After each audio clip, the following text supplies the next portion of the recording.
Hello everyone, this is Professor Roman. Let's continue our lecture series, Transition to Advanced Mathematics.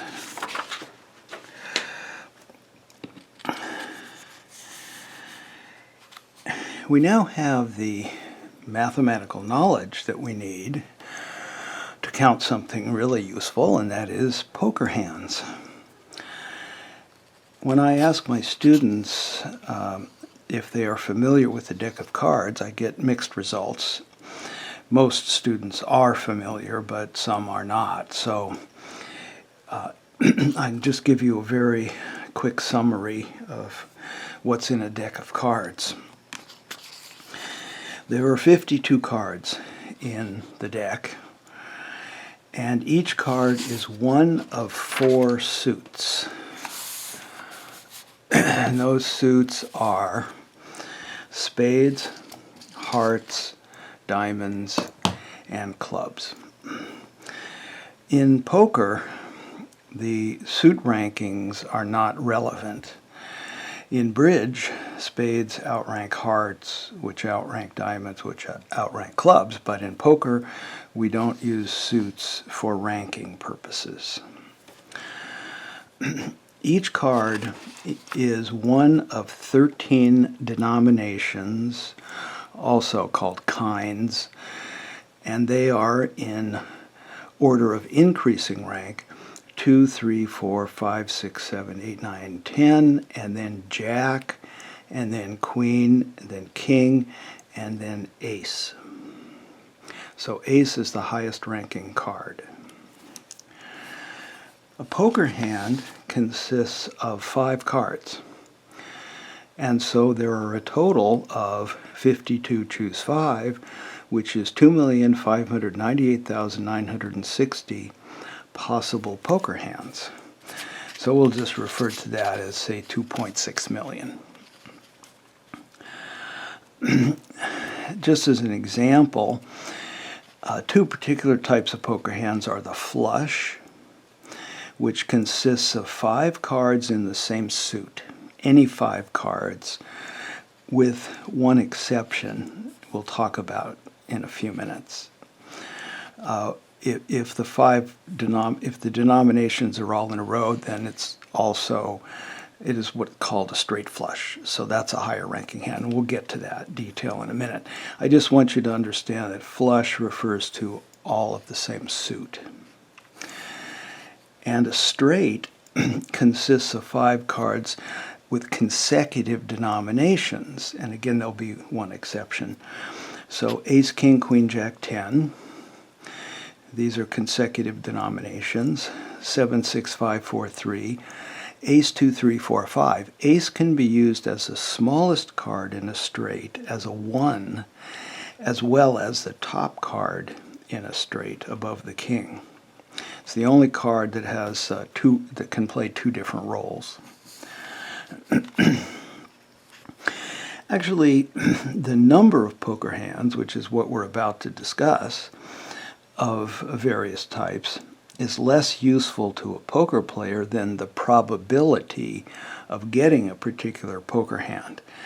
And so, fortunately, once you get the number of, say, straights, to get the probability of being dealt a straight, we just divide the number of straights by the total number of poker hands. So it's a simple division to convert from the number to the probability of a given hand. Here are the poker hands in descending order of rank.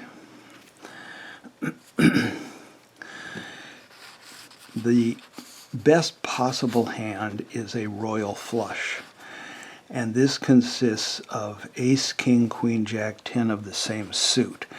So it is both a flush and a straight, starting with ace, king, queen, jack, 10.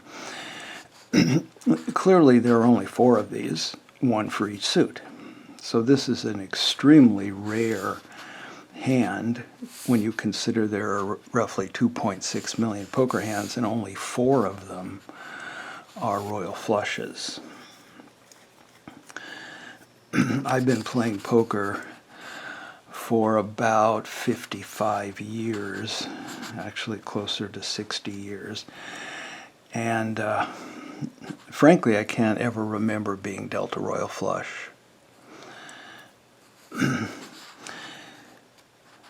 next rank is a straight flush, but that does include the royal flush. A straight flush is a hand that's both a straight and a flush. So it's 5 cards in the same suit and of consecutive denomination. So here is the royal flush again, the spade royal flush. That is technically a straight flush, but royal flushes get separated out because they're rather special. 7, 6, 5, 4, 3, all of hearts. That is a straight and a flush, so it's a straight flush. Ace, 2, 3, 4, 5 of diamonds, also a straight flush. You would read this or announce this to other players in the game as a 7 high straight flush, and this is a 5 high straight flush. The ace is now taking the role of a 1, so it's not the high card. If 2 players should have straight flushes, an incredibly rare occurrence, then the hand that contains the higher denomination cards is the higher ranking. So the 7 high straight flush outranks the 5 high straight flush. And suits, again, do not enter into the ranking consideration. So it's possible that 2 people could have a 7 high straight flush, one in hearts and one in spades. They would tie and therefore split any money that was due to the winning hand. Forming a straight flush can be done by first choosing a suit, and that can be done in 4 choose one ways. There are 4 suits. And then, once the suit is fixed, say for concreteness it's hearts, we have to find a straight flush in hearts. And once you determine the smallest card in your hand, it will determine all the others.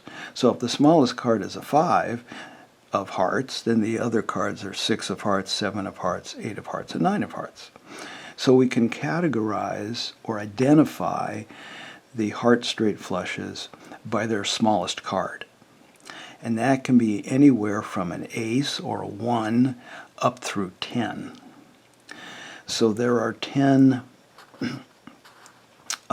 possible choices for the smallest card and therefore for the hand itself. Take the product, fundamental counting principle, there are 40 straight flushes in the deck, 4 of which are royal flushes. So again, incredibly rare. The next ranking hand is 4 of a kind. That just simply means 4 of the same denomination. The 5th card is irrelevant. So here is a hand that would be announced as 4 jacks. The 4 of a kind hands are ranked according to the denomination of the 4 matching cards. So 4 jacks is a higher ranking hand than 4 tens, for example. Forming a 4 of a kind hand can be done by first choosing the denomination for the 4 of a kind. 13, choose 1. And then choosing a single card to fill out the 5-card hand. There are 48 other cards, so 48, choose 1. And you get 624 different 4 of a kind hands. Still quite unusual compared to the 2.6 million possible poker hands. One does see these on occasion, but it's pretty rare. The next ranking hand is a full house, And this is 3 cards of one kind and 2 cards of another kind. So here's an example. 3 nines, 2 jacks. If you're a savvy poker player, you would announce this hand to the players at the table as nines over jacks, full house. Or full house, nines over jacks. The word over, it tells you which is the 3 of a kind and which is the 2 of the kind. If you said full house of nines and jacks, you wouldn't know whether it was 3 nines and 2 jacks or 2 nines and 3 jacks. So you say jacks over, in this case, I'm sorry, nines over jacks. The nines come first because they're the 3 of a kind. And the rankings among full houses is first by the denomination of the 3 of a kind. And that's all you need to do, because no 2 full houses can have the same 3 of a kind, or somebody's going to get shot, because there are not 6 cards of one denomination. Okay. So nines over jacks is a higher ranking hand than 8s over kings, even though the pair is higher in the second hand. You only look at the 3 of a kind to determine which hand is higher. How many are there of full houses? Well, you can form a full house by first choosing a denomination for the 3 of a kind. And 13, choose 1, ways to do that. Then among the 4 cards of that denomination, you can choose 3. That'll give you your 3 of a kind. Then, from among the 12 other denominations, you choose a denomination, and among those 4 cards, you choose 2 of them to give you the pair. Okay. And so the total you get is 3,744. I trust you see here that our knowledge of binomial coefficients and the fundamental counting principle is all it takes to count these poker hands. And without that knowledge, I don't know how you'd do it. How would you I guess you could sit down with a deck of cards and try to form all full houses, for example, but there's 3,744 of them, so that's not going to work very well. This is really quite powerful, these counting techniques. Even the simple ones can compute a lot of stuff we would otherwise have a lot of trouble with. I've already remarked about flushes, 5 cards in the same suit, but not a straight flush. That no one would say, I have a flush, when they have a straight flush, because a straight flush is a much higher ranking hand. Incidentally, it's not what you announce your hand to be, it's what your hand actually is. I've been in poker games, even in casinos, in poker parlors, where a person will say, I've got 3 of a kind. And they put their hand down on the table and it's actually a full house. No other player can say, well, you said it was 3 of a kind, so my straight beats you. It doesn't work that way. The cards tell the story, not the player. How many flushes are there? Incidentally, flushes are ranked by their highest card. Okay, and if the highest cards are the same in both hands, then you look at the second highest, the third highest, and so on. It's possible there'll be a tie, but of course very unlikely. So this would be announced as a 10 high flush. Okay. How many are there? Well, you choose a suit, 4 choose 1, and then for the 13 cards in that suit, you choose 5. 5,148 flushes. We've also talked about straights, 5 cards with consecutive denominations, but again, not a straight flush. Straights are also ranked by their highest cards. Here are some examples. This is an ace high straight flush.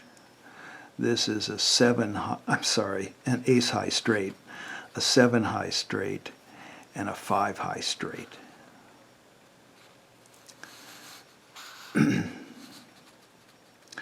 And again, an ace can function as the smallest card or as the largest card. Okay. How many straights are there? Well, you can categorize the straights. You can identify a straight by its lowest card, and there are 10 possibilities. 10, choose one. And then once that lowest card is fixed, let's say it's a 5. There are 4 5s you can choose from, then there are 4 6s you can choose from, then there are 4 7s, 4 8s, and 4 9s. By the fundamental counting principle, this is 4 multiplied together 5 times, 4 to the 5th. 10,240 straights. But you have to subtract the 40 straight flushes, and I think I forgot to mention that here. You have to do it also with this computation. With the flushes, you have to subtract 40 from this, so you're not counting the straight flushes. So there's actually 5,108 flushes and 10,200 straights. Next hand in rank, lower rank, is 3 cards of the same denomination. This is called 3 of a kind. So here's 3 7s, and the other 2 cards are irrelevant. But of course, if they're a pair, then you've got a full house. So they have to be different cards. These are also ranked by the denomination of the highest of the 3 of a kind. How many? Well, first we choose a denomination for the 3 of a kind. 13, choose 1. Then we choose 3 of the 4 cards of that denomination. Then we have to be a little bit careful, because we can't just say choose 2 denominations and take the cards from those denominations, because we might accidentally pick 2 cards of the same denomination. So we have to choose 2 denominations, then pick 1 card from one denomination and 1 card from the other denomination. So this is a product, 4 choose 1, and then again 4 choose 1. Comes out 54,912. That's the number of hands of 3 of a kind. Next comes 2 pairs. Here's an example, 2 5s, 2 3s, and an ace. This would be announced as 2 pairs, 5s and 3s. Some people would just say 5s and 3s, but I've heard a few people say 5s and 3s when it was a full house. So better to say 2 pair, 5s and 3s. And when you compare the 2 hands that are both 2 pairs, first you look at the higher ranking pair, and that will determine which hand is higher. If those are the same, you look at the lower ranking pair. If those are also the same, you would look at the 5th card. So here are some examples of how the rankings would go for 2 pair hands. How many 2 pair hands? Well, of the 13 denominations, pick 2 denominations. Take 2 cards out of one denomination, take 2 cards out of the other denomination. You then have set aside 8 cards, because you can't use these denominations anymore, otherwise you'll end up with a full house. So there are 44 other cards that are not of either of these types, and you need to choose one for your 5th card. 123,552 hands that are 2 pairs. 1 pair. Pair of 8s. and that's how you would announce this hand. Okay. And again, if two people have the same type of hand, one pair, you look at the pair and rank according to that. If those are the same, it's possible two hands could each have a pair of eights. You start looking at the other cards and you rank by highest cards.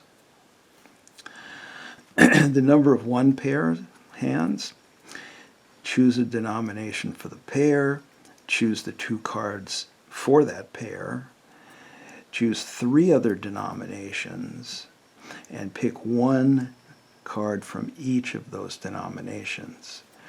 1,098,240 one pair hands. And it's certainly possible, in fact quite likely, that you will, if you're dealt 5 cards, you won't have any of these hands. How many are what you would say is nothing hands or high card hands, because they're ranked according to the highest card. You take the sum of all the numbers we've computed so far and subtract it from 52, choose 5, and you'll see that there are 1,302,540 other types of hands. Okay. So that's a rundown on the poker hands. There are several varieties of poker games, which really falls outside the purview of this discussion. But even when you are playing a game where you get 7 cards, 7-card stud is an example, or Texas Hold'em, you have to select 5 of those 7 to form your poker hand. So all poker hands have exactly 5 cards and are one of these types.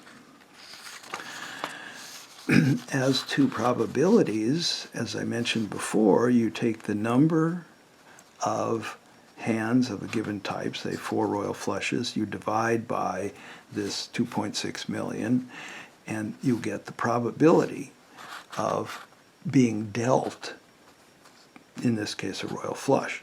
You can see it's rather small.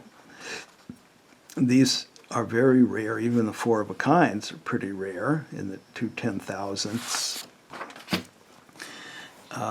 They start to get more common when you hit 3 of a kind, 2 pair. 1 pair is close to 50%.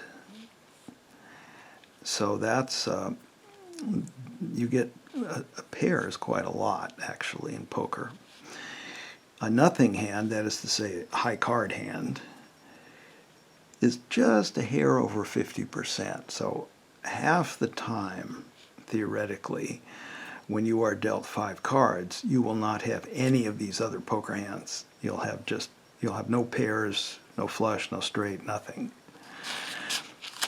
But then again, roughly half the time, you'll have something, at least a pair. But that's going to be the vast majority of the hands that aren't nothing hands, 42% of them. Okay. So there's a huge drop-off between 1 pair and 2 pairs. Okay, that is our story on poker. If there's a lot of interest, I'll do a separate video, maybe on more details on poker. But that's not what we're about here. We're doing combinatorics. We're not doing gambling. This is certainly not enough information for you to gamble in poker. You can play for fun, but I wouldn't, I'm not recommending that you go out to a casino and play poker based on what you've just learned.